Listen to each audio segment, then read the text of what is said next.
Otep à tous, bien-aimés frères et sœurs. La dernière nouvelle, la dernière information concernant Bassirou Diomaye Faye. Je vous avais déjà dit, avant même qu'il ne soit élu, et j'ai confirmé quand il a été élu, lorsqu'il a présenté ses premiers mots en tant que président, que Bassirou et Ousmane Sonko, là, ce sont des traîtres. Et au fil du temps, même ceux qui m'insultaient sont venus reconnaître que, oh, mais effectivement, il avait raison. Et de plus en plus, tous les panafricanismes qui croyaient en Bassirou, maintenant se rendent compte que c'est la pourriture la plus totale. C'est la gang. Ce n'est pas du tout la crème qu'on croyait. Monsieur Bassirou est allé au sommet d'Abuja et il a été commissionné pour assurer la médiation entre l'AES et la CEDEAO. Et pour nous montrer à nous que lui, il a une mission noble, parce que derrière la CEDEAO, vous avez bien sûr la France et tous ses alliés. Monsieur Bassirou déclare ceci. Il dit que le Burkina, le Niger et le Mali sont des pays qui sont dans les velléités de départ de la CEDEAO. Velléité. C'est quoi les velléités? Avoir les velléités là, c'est, comment dirais-je, avoir la volonté, avoir l'envie de. Donc ça veut dire que pour Bassirou, ces pays-là ne sont pas encore sortis. Hein. Toutes les déclarations du Mali, du Burkina et du Niger, pour Bassirou, ce sont des déclarations nulles et non avenues. Parce que ces pays-là font toujours partie de la CEDEAO.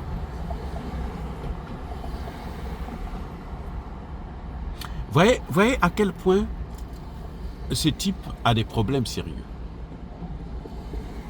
Nous savons que le départ des pays de l'AES, de la CEDEAO, est confirmé. Il est affirmé. Il est acté. Il est confirmé. Il est réalisé. Et il est assumé.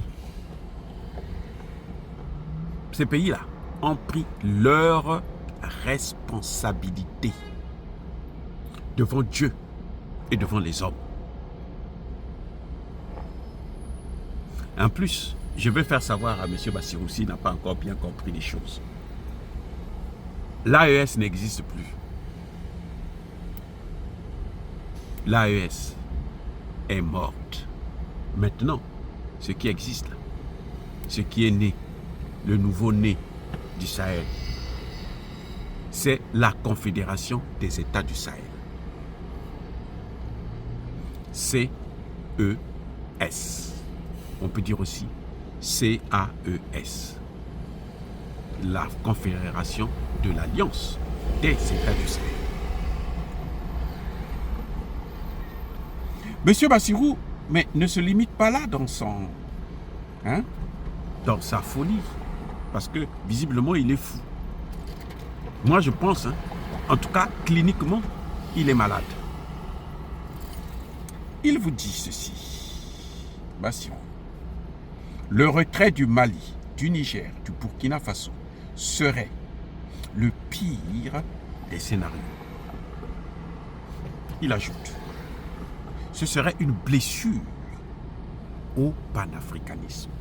Mais que c'est-il du panafricanisme? Hein, les gars?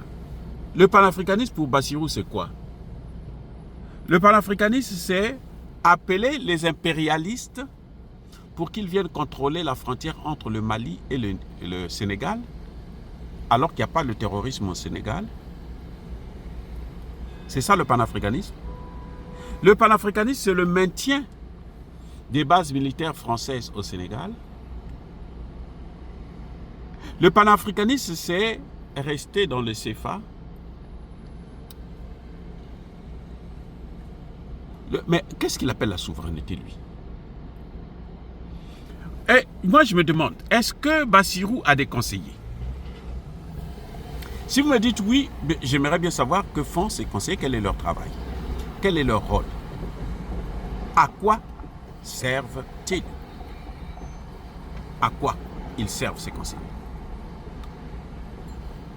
Vous vous rendez compte, je vais dire une chose, regardez, pour moi, un conseiller, là, dans le cas de l'AES et la CEDEAO, les conseillers de Bassirou devraient suivre, écouter le déroulement complet du premier sommet de l'AES, des pays de l'AES. Et j'informe M. Bassirou, parce que vos conseillers n'ont pas suivi ce qui s'est passé. L'AES n'existe plus. L'AES est morte.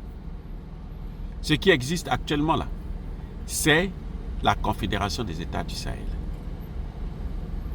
Par conséquent, M. Bassirou est hors jeu. Or, il veut faire revenir la Confédération ou bien il veut faire revenir l'AES. Si c'est l'AES, bon, il n'a qu'à se débrouiller avec l'AES. De toutes les façons, c'est une fiction maintenant. Si c'est la Confédération, là, oui, nous pouvons l'écouter. Vous voyez, c'est-à-dire que Bassirou fait comme si il était plus intelligent que 70 millions de Sahéliens. Ou 80 millions de Sahéliens. Ouais, c'est ça qu'il est en train de vouloir faire, nous montrer, quoi, que lui, il est trop intelligent. Écoutez, vous n'avez rien compris. Il n'a pas vu l'accueil de Traoré. Ça, sur les réseaux sociaux, là. On n'a jamais vu ça. Même le grand Thomas Sankara, là, quand il venait en Afrique, il était aimé, il était soutenu. Mais il n'y avait pas, c'est-à-dire que cette volonté d'un peuple, comme on l'a vu hier au Niger. Monsieur Bassirou, arrêtez de nous insulter. Parce qu'en voulant nous insulter, vous vous insultez vous-même. Je répète, en voulant nous insulter, vous vous insultez vous-même. Vous êtes en train de montrer à quel point vous êtes nul. À quel point vous ne connaissez pas, vous ne comprenez pas la géopolitique. Et vous êtes en train d'insulter tout votre entourage, des conseillers politiques, juridiques et diplomatiques. Vous êtes en train de les insulter. Parce qu'on m'a dit que vous êtes, Bassirou est un inspecteur des finances. C'est ce qu'on m'a dit. Mais, peut-être parce que la finance, c'est pas la diplomatie. C'est pas la géopolitique. Mais c'est ridicule, M. Bassirou. C'est très, très, très ridicule que Bassirou puisse se comporter ainsi. Les choses sont claires. Le président Tiani l'a répété. Il n'y a pas un espace pour le retour dans la CEDEAO. Si j'étais Bassirou, j'aurais plutôt pensé à discuter avec mes pairs pour leur dire, mais écoutez, ce qui a fait partir ces gens-là, c'est la présence des Occidentaux que vous voyez dans la salle, là, nombreux. Donc désormais, dans nos réunions, là, on ne doit plus les voir ici, on va les chasser. Pour au moins montrer à nos populations qui restent là que la CEDEAO n'est pas otage, n'est pas le bien des Occidentaux. Afin qu'ils ne puissent pas avoir d'autres pays qui vont adhérer à l'AES. Je répète, pour éviter que d'autres pays suivent l'AES, tant que la Confédération maintenant des États du Sahel, il faudrait, Bassirou devait travailler pour que la CEDEAO puisse éviter d'être un instrument dans les mains des États-Unis, de l'Union européenne, la Grande-Bretagne et les autres. Si j'étais son conseiller, c'est ça que j'aurais pu lui donner comme conseil. Bon, vous savez, il y a beaucoup de dirigeants qui n'écoutent pas leurs conseillers plutôt, et il y en a qui, parfois, ils se passent pour être plus intelligents que les conseillers, c'est eux qui conseillent les conseillers.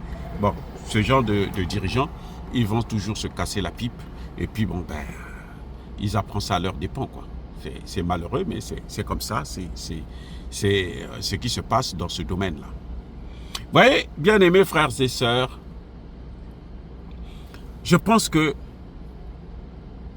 Traoré, Assimi Goïta et Tiani ont effacé pour nous 600 ans d'esclavage, de colonisation et de néocolonisation occidentale. Parce qu'avant ça, il y a eu 1400 ans d'esclavage arabo-musulman, qu'on ne parle pas assez souvent, mais ça existait aussi. Donc les dernières années, là, les 600 dernières années, là, c'est les Occidentaux. C'est ça que les trois présidents là ont effacé d'un revers de main, en créant la Confédération, en affirmant leur souveraineté, en affirmant leur droit de partenariat avec des partenaires de leur choix, en s'affirmant dans le domaine de la sécurité et de l'économie. Bref, M. Bassirou vient d'accepter une mission impossible. Et pour un président, c'est ridicule d'accepter une mission où vous savez très bien que vous n'allez pas réussir. Vous savez très bien que les carottes sont cuites. Le vin est tiré là. On ne peut plus le remettre dans l'arbre. Il faut le boire. C'est tout ce qu'il faut faire. Et en prenant cette position, M. Bassirou est en train d'affirmer la mort de la CEDEAO, en train de détruire la CEDEAO encore plus. Bien, dire cela, c'est inciter à la haine ou à la violence. Non, viens ma colère VO. Bien ma lèvre. Encore une fois de plus, bien aimés frères et sœurs, je persiste et je signe. Soyez bénis, abondamment bénis par le Dieu des Kémites et par nos ancêtres angélisés. Mais j'affirme maintenant que Bassirou doit être mentalement problématique, quoi. C'est un Biden. Ou dans la tête, là, cliniquement, là, il est perdu. Voilà. Soyez bénis, abondamment bénis par le Dieu des Kémites et par nos ancêtres angélisés, mais que tous ceux qui persécutent le continent africain, le pillent et le déstabilisent, qu'ils soient noirs, blancs, chinois, arabes, juifs, indiens, ou qui qu'ils soient punis, maudits, foudroyés, neutralisés, écrasés, effacés par le Dieu des Kémites et par nos ancêtres angélisés. Vive l'Afrique éternelle, j'ai dit et j'assume.